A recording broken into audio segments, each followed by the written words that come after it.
உண்மையிலேயே ஒரு தமிழ் சினிமாவில் எவர் கிரீன் படம். இன்றைக்கும் ஒரு அசைக்க முடியாத ஒரு டைட்டில். இந்த இந்த இந்த இந்த க்ரூ இருக்காங்கன்னா அது மிகையாகாது. அன்றைக்கி கேப்டனும் சரி, பப்பானா லைக் ரவுத்தர் சார் வந்து நான் சின்ன வயசுலேருந்து பப்பா அப்படின்னு கூப்பிடுவேன். அது ஏன்னு எனக்குன்னு தெரியாது. அது பப்பான்னு தான் அவருக்கு நான் கூப்பிடுவேன். அது பாப்பான்றது வந்து சின்ன வயசில் பப்பாவாக மாறிடுச்சு எனக்கு தெரியல. அதனால் அது அப்பான்னு தான் அவருக்கு நான் கூப்பிடுவேன். ஸோ கேப்டனும்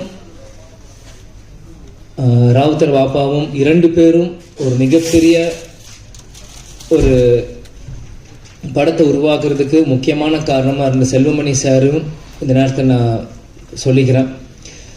இந்த கேப்டன் பிரபாகரன் நீங்கள் பார்த்தீங்கன்னா இது கேப்டனோட 100வது படம். ஆனால் கேப்டன் மறைந்து ரீரிலீஸ் ஆகி இது கேப்டனோட முதல் படமாக நம்ம எல்லாருமே அதை கொண்டாடணும். கேப்டன் நடித்தது 156 படம். அதில் 100வது படம் கேப்டன் பிரபாகர் தான் இது முதல் படம். இதே மாதிரி நான் நடிச்ச 150 படத்துக்கு மேலேயும் இனி வரும் ஒரு வருஷம் அதை ரீரிலீஸ் பண்ணி இப்போ இருக்க யங்ஸ்டர்ஸ்க்கும் இப்போ இருக்க ஜென்ரேஷன் இந்த மாதிரி ஜென்சி கிட்ஸ் அப்படின்னு சொல்கிற மாதிரி இப்போ இருக்க ஜென்ரேஷன்ஸ்க்கு அன்னைக்கு கோல்டன் பீரியட்ல சினிமா இன்னைக்கு வந்து டிஜிட்டலாக இருக்கு. அன்னைக்கு ரீல் காலத்தில் ரீல்ஸ் செல்வமணி சார் சொன்ன மாதிரி அன்னைக்கு எப்படிலாம் கஷ்டப்பட்டு இந்த மாதிரி ஒரு படைப்பை உருவாக்குனாங்க. இன்னி இருக்க ஜென்ரேஷன்ஸ்க்கும் ஃபிலிம் இன்ஸ்டியூட் ஸ்டூடெண்ட்ஸ்க்கும் இது ஒரு கேஸ் ஸ்டடி மாதிரி. இந்த படங்கள் ரீரிலீஸ் பண்ணும்போது தான் அப்போ இருப்பட்ட 80s 90s அந்த இருக்க டைரக்டர்ஸ் ப்ரொடியூசர்ஸ்ல எப்படிலாம் கஷ்டப்பட்டு ஒரு படத்தை எடுத்தாங்களோ இப்போ இருக்க யங்ஸ்டர்ஸ்க்கு அது நிச்சயமா அது புரியும். இன்னைக்கு இந்த கமலா சினிமாவிலிருந்து நம்ம பேசிட்டு இருக்கோம். வரும்போது முதல்ல அந்த கமலா தியேட்டர் ஓனர் வந்து நீங்க வெல்கம் டு கமலா அப்படின்னு சொன்னார். சின்ன வயசுல இருந்து கேப்டன் படங்கள் எத்தனையோ படங்கள் கமலா தியேட்டர்ல விசில் அடிச்சு நான் பார்த்திருக்கேன். ஞாபகம் இந்த தியேட்டர் எனக்கு கொடுக்குது. பிறகு ராவுத்தர் பப்பாவும் கேப்டனும் எப்படிலாம் ஒரு ஃப்ரெண்ட்ஷிப்பா இருந்து பல படங்கள் அவங்க தயாரிச்சாங்க. அது அதுல 60-70% எல்லாமே மிகப்பெரிய ஒரு ஹிட் அந்த படங்கள் எல்லாமே. அதே மாதிரி பார்த்தீங்கன்னா கேப்டன் பிரபாகர் டெக்னீஷியன்ஸ் அப்படின்னு பார்த்தீங்கன்னா இன்னைக்கு இவங்க எல்லாருமே சினிமாவில் ஜாம்பவான்களாக இருக்காங்க. நம்ம எல்லாருமே ஒரு டைம் டிராவல் பண்ணி ஒரு 34 இயர்ஸ் முன்னாடி போவோம். இன்னைக்கு எப்படி அவங்களாம் அன்னைக்கு இருந்திருப்பாங்களோ இன்னைக்கு அதே அதே உத்வேகத்தோட தான் ஒவ்வொருத்தங்க பேசும்போது அவங்க நான் கண்ணிலையும் அவங்க இதில் நான் பார்த்தேன்.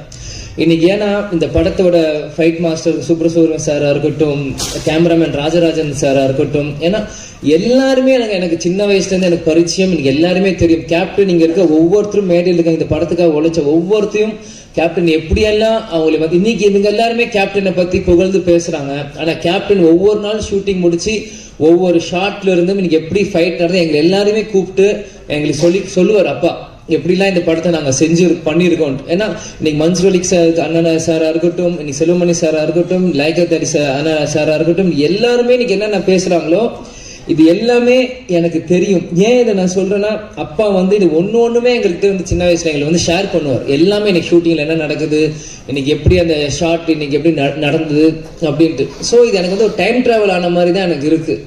இன்னைக்கு ஒரு 30 வயசு மேலே எனக்கு வந்து நான் பேசுறப்போ அன்னைக்கு நான் குழந்தையா இருந்தப்போ என்னெல்லாம் இந்த படத்துக்கு பண்ணாங்களோ எல்லாமே எனக்கு வந்து டைம் டிராவல் இருக்கிற மாதிரி இன்னைக்கு இருக்கு.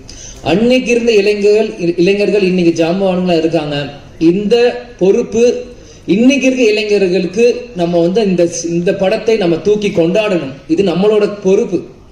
ஏன்னா இப்படி இருக்கும் போதுதான் இந்த மாதிரி பல படைப்புகள் இன்னைக்கு இருக்க யங்ஸ்டர்ஸ் பார்க்க முடியாத படங்கள் இன்னைக்கு திரும்பி வரும். இன்னைக்கு பாத்தீங்கன்னா ஏன் இதை சொல்றேன்னா டெக்னீஷியன்ஸ் நம்ம மேக்கப் மேன் ராஜானா இருக்கட்டும், இன்னைக்கு நம்மளோட இல்ல நம்மளோட ராஜேந்திரன் காஸ்டியூமர் அவரா இருக்கட்டும், எல்லாருமே கேப்டனை ஒவ்வொரு விதமாக ரசித்து தான் இன்னைக்கு கேப்டனாக இன்னைக்கு ஒரு 150 படம் பண்ணியிருக்காங்கன்னா இங்க இருக்க ஒவ்வொருத்துக்குமான எல்லாரும் கடமையிலும் பொறுப்பும் இருக்கு. இன்னைக்கு நீங்க பாத்தீங்கன்னா இன்னைக்கு ரம்யா கிருஷ்ணன் மேடமா இருக்கட்டும், இன்னைக்கு அந்த ஆட்டமா தேரோட்டம் இன்னைக்கும் அவங்க நடந்து வரும்போது நாங்க பார்த்தேன். எனக்கு அவங்க நடந்து வரும்போதே எனக்கு அந்த பாட்டு மைண்ட்ல எனக்கு அடிக்க ஆரம்பிச்சிருச்சு. அந்த இளையராஜா சார் மியூசிக் அப்படின்னு அவங்க நடந்து வர மாதிரியே தான் எனக்கு அது இருந்தது.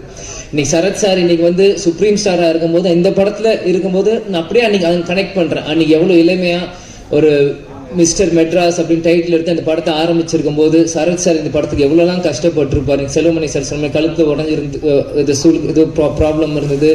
இந்த மாதிரி பல விஷயங்கள் இவங்க பண்ணியிருக்காங்க. அதே மாதிரி மன்சூர் அலிகான் அண்ணன் வந்து அவர் வந்து நான் சின்ன வயசுல இருந்து அவரோட நான் எந்த ஷூட்டிங் போனாலும் என்னை தூக்கி வச்சு விளையாடுவாரு, கொண்டு வர கேப்டன் ஷூட்டிங் முடிச்சு வந்தாலே எனக்கு சண்டை போடுவார். அவருக்கு தெரிஞ்ச விளையாட்டு எல்லாமே ஃபைட் தான்.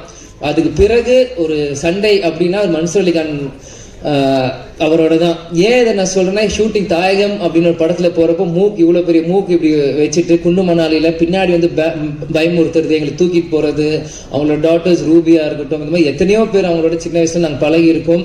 அவர் கேப்டன் பிரபாகர் அப்படின்னு பண்ணும்போது என்னைக்கு கேப்டன் அவரை உருவாக்குனாரோ, கேப்டன் மறைந்த அந்த டிசம்பர் 28 கேப்டன் காலடியிலே கடைசி வரைக்கும் இருந்து கேப்டன் இறுதி அழிஞ்சு செஞ்ச ஒரு நல்ல உள்ளம்தான் மன்சூர் அலிகான் அவர்கள். இந்த மாதிரி இது வந்து எனக்கு வந்து இது வந்து ஒரு படத்துக்காக நான் வந்து பேசுறனோ இல்லை எங்க டெக்னீஷியன்ஸ் அவங்களுக்கு முன்னாடி பேசணும் எனக்கு இல்லை. இங்க எல்லாருமே எனக்கு ஒரு ஃபேமிலி மாதிரி தான் எனக்கு தெரியுறாங்க. ஏன்னா செல்வமணி சார் அவர் சொன்ன மாதிரி அவர் எப்பயுமே அவர் கார்ல வருவார், அவர் வீட்டுக்கு போவார், ஹாய் சொல்லுவார், ஹலோ அங்கிள் நாங்கள் சொல்லுவோம், நாங்கள் விளையாடிட்டு இருப்போம். சிவா சாரா இருக்கட்டும், இது யாராக இருக்கட்டும், நாங்கள் சின்ன வயசுல இருந்து அவங்களை சுத்தி தான் நாங்கள் வளர்ந்துருக்கோம். இன்னைக்கு ஒரு அடுத்த ஒரு தலைமுறை வரும்போது என்னை முன்னிலைப்படுத்தி என்னை கொண்டு வரும்போது உண்மையிலே எனக்கு ரொம்ப ஒரு கௌரவமான ஒரு பெருமையான விஷயம் இதை நான் பார்க்குறேன். நிச்சயமாக ஏன்னா நான் எப்பயுமே அப்பா கிட்ட கேட்பேன், எனக்கு எதுக்கு விஜய் பிரபாகரன் பேர் வச்சிங்க, அவனுக்கு சண்முக பாண்டியன் வச்சிங்க. ஸ்கூல்ல எல்லாருமே கேட்பாங்க. இப்போ இருக்கும்போது ஸ்கூல்ல படிக்கும்போது what is your father's surname last name வரும்போது விஜய் பிரபாகர் அப்படின்னு நான் சொல்லுவேன். விஜய் காந்த் எதுக்கு உங்களுக்கு காந்த்னு வைக்கல பிரபாகர்னு வச்சிங்க அப்படின்னு எல்லாரும் கேட்பாங்க. அப்போ நான் சின்ன பையனும் அப்பாட்ட போய் கேட்டேன், எதுக்குப்பா எனக்கு விஜய் பிரபாகரன் பேர் வச்சிங்க அப்படின்னு சொல்லும்போது, இந்த படத்தோட 100வது படம் எடுக்கிறப்போ நீ பிறந்த பிறகு இலங்கை விடுதலை புலி பிரபாகர் அவர் நினைவாக உனக்கு நான் இந்த பேரை வச்சேன் அப்படின்னு. ஆனா இந்த பேரு உனக்கு இப்ப வச்சது உனக்கு புரியாது, நான் நாளைக்கு இல்லைனாலும் இந்த பேர் உன்னை பேர் சொல்லி உனக்கு உயர்த்தும் அப்படின்னாரு. எனக்கு சின்ன வயசா இருக்கும் அது எனக்கு பெருசா எனக்கு புரியல. ஆனா இன்னைக்கு இந்த படத்துக்கு வந்து இந்த ஆடியோ லான்ச் முன்னாடி உங்கள்கிட்ட பேசும்போது தான் இந்த செகண்ட் தான் எனக்கு 100% அது வந்து நான் உணர்றேன். ஏன்னா இந்த இப்ப இருக்க ப்ரொடியூசர் நம்ம கார்த்திக் டிஸ்ட்ரிபியூட்டர் வந்து போன வாரம் கட்சி ஆஃபீஸ்ல என்னை வந்து சந்திச்சு இந்த மாதிரி நீங்க கண்டிப்பா இந்த படத்துக்கு நீங்க வரணும் ஆடியோ லான்ச்ன்றப்போ, அன்னைக்கு செல்வமணி சாரும் கூப்பிட்டுருக்காங்க அப்படின்னு எனக்கு வந்து மறுப்பு சொல்ல முடியல. ஏன்னா என்னைக்குமே நான் நோ சொல்ல மாட்டேன். அன்பால கூப்பிட்டாங்க எங்க இருந்தாலும் நான் ஓடி வந்துடுவேன். அன்னைக்கு வந்து கண்டிப்பா வரணும் அப்படின்னு சொல்லியிருந்தாலும் செல்வமணி சாரே சொல்றாரு, படத்தோட டைரக்டர் இவரு சொல்லும் போது நம்ம எப்படி பண்றப்போ, ஆனா உள்ளம் தேடி இல்லம் நாடி அப்படின்னு சுற்றுப்பயணம் அன்னைக்கு நம்ம தொடங்க ஆரம்பிச்சிட்டோம். தொடங்குறப்போ எப்படி சொல்றேன்னு தெரியல, முந்தா நேற்று பார்சாதிங்க போன் கண்டிப்பா வரணும் அப்படின்னு சொல்லிட்டான். சரி வரேன் அப்படின்னு சொல்லிருங்கன்ற. நேற்று திருப்பத்தூர்ல பிரச்சாரம் போயிட்டு இருக்கோம், பயங்கர மழை, வண்டி வரவே முடியல. என்ன இருந்தாலும் சரி நாளைக்கு பிரச்சாரம் முடிந்து நைட் 10 மணிக்கு மேல கிளம்பி காலையில வந்து சேர்ந்து இன்னைக்கு முன்னாடி வந்து நிக்கிறேன். ஏன்னா இதுதான் கேப்டன் எங்களுக்கு கத்து கொடுத்துருக்கிறார். நீ நம்ம குடும்ப விழாக்கு போறியோ இல்லையோன்னு கவலை இல்லை, உன்னை அன்பால கூப்பிட்டா நம்ம கட்சிக்காரன் சரி சினிமாக்காரன் யாரு கூப்பிட்டா அந்த செகண்ட் போய் நிக்கணும். ஒரு வார்த்தை கொடுத்துட்டோம்னா அங்க போய் நிக்கணும். இதுதான் சொல்லுவார், துளசி கூட வாசம் மாறினால் மாறும், ஆனா தவசிக்குள்ள வார்த்தை மாறக்கூடாதுன்னா அது இது ஒரு முன்னுதாரணம். இதுக்காக இந்த 35 வருஷத்துக்கு பிறகும் இந்த படம் வந்து இங்க ரிலீஸ் ஆகுதுன்னா கண்டிப்பாக அப்பா எனக்கு அந்த பேர் வச்சிருக்காரு. இந்த படத்தை கொண்டாட இன்னைக்கு லட்சக்கணக்கான தமிழர்கள் இங்க உலகம் முழுவதும் இருக்காங்க. இந்த இடத்தில் நான் இன்னைக்கு கேப்டன் இல்ல, அன்னைக்கு நான் பிறந்தேன், ஆனா இன்னைக்கு அப்பா நம்ம கூட இல்ல. இருந்தாலும் நம்ம அந்த இடத்துல போய் நிக்கணும், கேப்டன் பதில் நம்ம போய் இருக்கணும். இந்த படத்தை கேப்டன் இல்லாட்டியும் எங்க அப்பாவை இந்த விஜய் பிரபாகர் நான் கொண்டாடணும் இந்த யூனிட்டோட சேர்ந்து நீங்க வந்து இருக்கேன். அம்மா கூட சொன்னாங்க, எது ஷம்மு தான் சென்னையில் இருக்கா போட்டோம், இல்ல நான் போறேன், நான் வரேன்னு சொல்லிட்டு நான் போறேன், எவ்வளவு தூரமா இருந்தாலும் சரி நான் வரேன். முடிச்சுட்டு நாளைக்கு காலை திரும்பி வந்து சுற்றுப்பயணம் நான் கலந்துக்கிறேன். ஆனா இன்னைக்கு மற்ற எந்த படம்னா கூட நான் யோசிச்சிருப்பேன். ஆனா இந்த டைட்டில், இந்த கேப்டன் பிரபாகருக்கு இந்த விஜய் பிரபாகர் கண்டிப்பா வரணும், அப்பா இல்லாத நேரத்தில் இந்த விஜய் பிரபாகர் கண்டிப்பா இங்க இருக்கணும் அப்படின்னு சொல்லி வந்து இந்த விழாவில் நான் பங்கேற்றதுக்கு எனக்கு உண்மையிலேயே ரொம்ப சந்தோஷமாவும் பெருமையாகவும் இருக்கு. நான் வாழ்ந்த இந்த வாழ்க்கைக்கு முதல் பலன் நான் அடைஞ்சிட்டேன் அப்படின்னு தான் நான் நினைக்கிறேன். ஏன்னா சின்ன வயசுல இருந்து எல்லாருமே என்னை வந்து பிரபாகரன் பிரபாகரன் பிரபாகரன் போது நீ அந்த படத்தப்ப பிறந்த அப்பாங்க இல்ல இல்ல எமோஷன் ஆகக்கூடாதுன்னு தான் இருக்கேன்.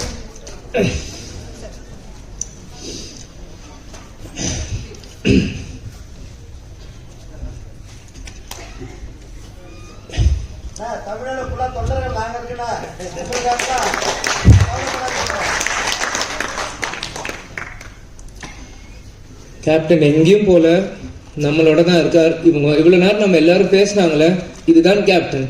கேப்டன் எல்லார் உள்ளத்திலையும் இருக்கார்.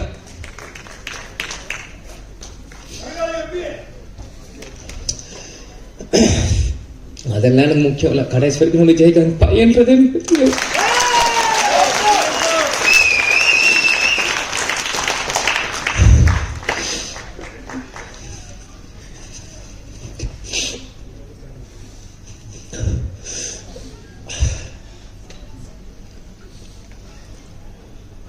ஏன்னா சிங்கம் புலி என்ன சொன்ன மாதிரிதான் தமிழ்நாடு நல்ல தலைவரை இழந்தது.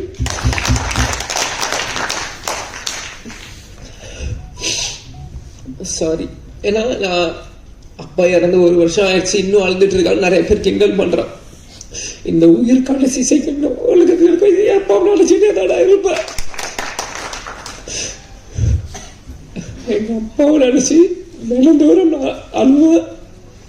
அது எந்த அசிங்கமும் இல்லை, எந்த கோலத்தனமும் இல்லை. ஏன்னா நான் தோல்வியை நினைச்ச அழுகல, என்னை சூழ்ச்சியில தோக்கடிக்க அழுகல. எங்க அப்பாவை நினைச்சு எங்க அப்பாவை மிஸ் பண்றேன், நான் அழுவேன். அதுக்கு எந்த இதுவும் இல்லை.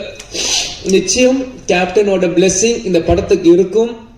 அங்க இருக்க ஒவ்வொரு போட்டோவும் என்னோட ஸ்கூல் புக்ல நான் படிக்கும் போது எங்க அப்பாவோட போட்டோ ஒவ்வொருத்தையும், எங்களோட ஒரு நோட்லயும் எங்க அப்பாவோட ஸ்டிக்கர், இந்த படங்கள் நான் வரும்போது இது எல்லாமே நான் பார்த்தேன். கேப்டன் அந்த ட்ரெயின் ஃபைட்ல அந்த குதிரையில வந்து அந்த ரெட் கோட்ல போட்டு சண்டை போடுறதா இருக்கட்டும், குதிரையில வரதா இருக்கட்டும், ஒன்னும் என்னோட எல்லா 150 படங்கள் நீங்க இன்னைக்கு எந்த படம் ஒரு செகண்ட் இந்த ஒரு சின்ன சீன் காமிச்சீங்கன்னா கூட இது கேப்டனோட எந்த படம் நான் சொல்ல முடியும். ஏன்னா சின்ன வயசுல இருந்து எங்க அப்பாவை ரசிச்சு ரசிச்சு ரசிச்சு ரசிச்சு எனக்குள்ள ஏத்திக்கிட்டு இந்த இடத்துல நம்ம நிக்கிறோம்னா கேப்டன் எங்கேயும் இல்லை, நம்ம கூட தான் இருக்கார். கேப்டன் ஒரு மிக சிறந்த தலைவர். அவரோட கொள்கைகளையும் லட்சியத்தையும் வெல்வதற்காக தான் இந்த விஜய பிரபரைக்கு நான் நிக்கிறேன். எனக்காக இங்க இல்ல. நிச்சயம் இந்த படம் 100 நாட்கள் மேல ஓடணும். அதுக்கு அந்த சப்போர்ட் மீடியா பர்சன்ஸும் சரி, தொண்டர்களும் சரி, ரசிகர்களும் சரி, இப்ப இருக்க ஜெனரேஷன்ஸ் எல்லாருமே இந்த சப்போர்ட் நீங்க பண்ணணும்னு நான் கேட்டுக்கிறேன். அதனால எல்லாருக்கும் நன்றி. சாரி, அழுது கூட சொன்ன அழுது மன்னிச்சுக்கோங்க. அதே மாதிரி இவ்வளவு நேரம் மீடியா பர்சன்ஸ் இருந்தீங்க, 11 ஆச்சு. உங்களுக்கும் இந்த நேரத்தை நன்றியை நான் தெரிவித்துக் கொள்கிறேன். குருவுக்கும் நன்றி. நன்றி, வணக்கம். தேங்க்யூ.